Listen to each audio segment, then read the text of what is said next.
Greetings, St. Paul's, and blessings on this Monday. Today is the actual day of St. Paul's, the conversion of St. Paul's, January 25th. The psalm appointed for this feast is the same one we read in church yesterday, Psalm 67. May God be merciful to us and bless us, show us the light of his countenance, and come to us. Now, this message is going to be shorter than normal, at least shorter than Fridays, because on the propers for the Feast of St. Paul's, both I and Bishop Mark preached yesterday. So if we want to hear a lot more about St. Paul's, I invite you to go back to our Facebook page and listen to Bishop Mark's sermon at 10 o'clock and mine at 8. Let me just add this little snippet about our patron saint that I think is important for us as we move forward in our own journeys of faith. When Jesus presented himself to Paul in the form of a bright light at noon, Paul was going about his regular day business. Yeah, his regular day business was persecuting Christians, but nonetheless, he was just simply going about his regular day. And then suddenly, out of nowhere, comes this bright light that frightens not only Paul, but his companions.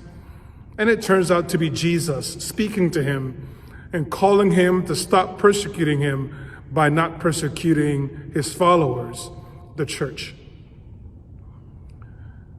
I like to think that we always need to be ready to have that type of experience with the risen Lord. That at any moment, when we least expect it, the shock of the moment comes, and without knowing what is happening, there is Jesus right in front of us, with us, sharing with us a particular call for us. So you may think that you are ready for that moment. You may believe that if this is the day when Jesus is going to appear to you in that way, you will be ready. I would want to suggest that we should not think that highly of ourselves. Yes, we hope that we are. But the way and moment in which God is going to reveal God's self to us is up to God, not up to us.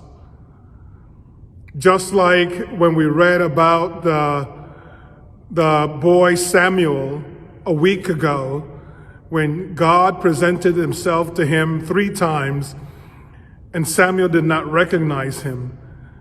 It is possible that like Samuel and like Paul, we will have to ask the question, who are you, Lord? And when that moment comes, we should not feel worried that we don't recognize God in the particular way and moment in which God presents God's self to us. We should actually have the courage to ask, who are you, Lord?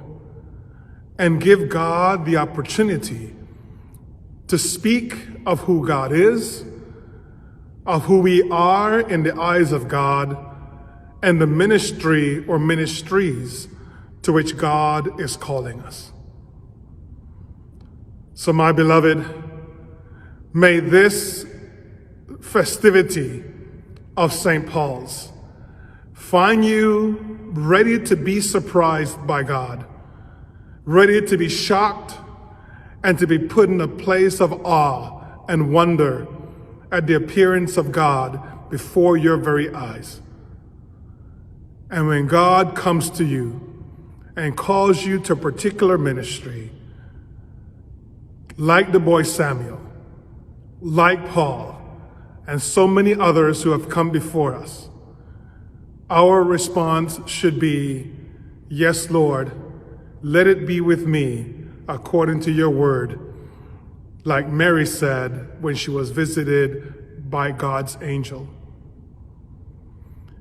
May we continue as St. Paul, spreading the good news of the gospel here in Oakland, so that the work that we have built upon from the work of others over 150 years may serve as the foundation for those who are going to come after us to continue ministering to this city, to this community that so much needs a source of hope, a source of light, a source of good news.